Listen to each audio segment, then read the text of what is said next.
Learn with Minno.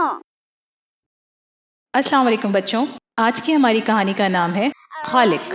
دنیا بھر میں مختلف مذاہب کے لوگ موجود ہیں۔ ہم مسلمان اللہ کو واحد یعنی ایک مانتے ہیں۔ اللہ کا ایک اور نام خالق ہے۔ آج ہم اس بارے میں جانیں گے۔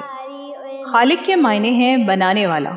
جب ہم کسی مصور یعنی پینٹر کی تصاویر دیکھتے ہیں تو ہمیں اس کی بنائی پینٹنگ سے ہی اس تصویر کو بنانے والے کی شخصیت کا اندازہ ہو جاتا ہے۔ اسی طرح جب میں چھوٹی تھی تو مجھے لگتا تھا کہ ہم اللہ کو نہیں دیکھ سکتے، لیکن بڑے ہونے کے ساتھ ساتھ میں نے جانا کہ اللہ کو تو ہم ہر وقت اور ہر چیز میں دیکھ سکتے ہیں۔ وہ کیسے؟ چلے میں آپ کو بتاتی ہوں۔ ہم مسلمان اللہ کو اپنا خالق مانتے ہیں، جس نے ہمیں اور ہمارے ارد گرد نظر آنے والی اور نہ نظر آنے والی تمام چیزوں کو بنایا ہے، اور وہ اس نظام کو چلا بھی رہا ہے۔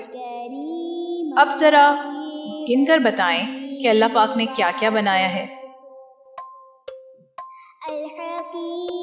بالکل صحیح، سورج، چاند، پہاڑ، درخت، دریا، سمندر اور بہت کچھ اللہ کا بنایا ہوا ہے۔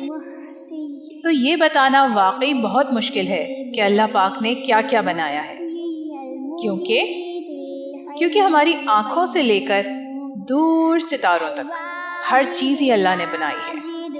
اسی لیے اس کی بنائی ہوئی چیزوں سے ہمیں ہر جگہ اللہ کی موجودگی کا احساس ہوتا ہے۔ اس کا مطلب جب بارش ہو رہی ہو یا تیز دھوپ نکلی ہو، دریا بہہ رہا ہو یا صحرا کی مٹی ہو، سمندر کا ڈھیر سارا پانی ہو یا پھر ایک چھوٹا سا کیڑا، ہر چیز میں ہم اپنے خالق کی تخلیق کو دیکھ سکتے ہیں۔ بچوں، آخری اور سب سے ضروری بات، جب آپ کی امی آپ کے لیے مزے مزے کے کھانے بناتی ہیں تو آپ ان کا شکریہ ادا کرنے کے ساتھ ساتھ تعریف تو ضرور کرتے ہوں گے۔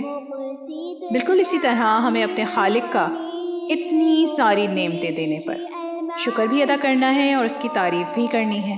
شکر ادا کرنے کے لیے آپ نے اپنی زبان اور دل سے کہنا ہے الحمدللہ، یعنی تمام تعریفیں اللہ ہی کے لیے ہیں۔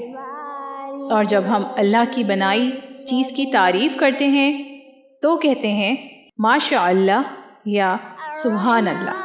بچوں، آج ہم نے اللہ کے ناموں میں سے ایک اور نام کے بارے میں جانا، خالق، جس کے معنی ہیں بنانے والا۔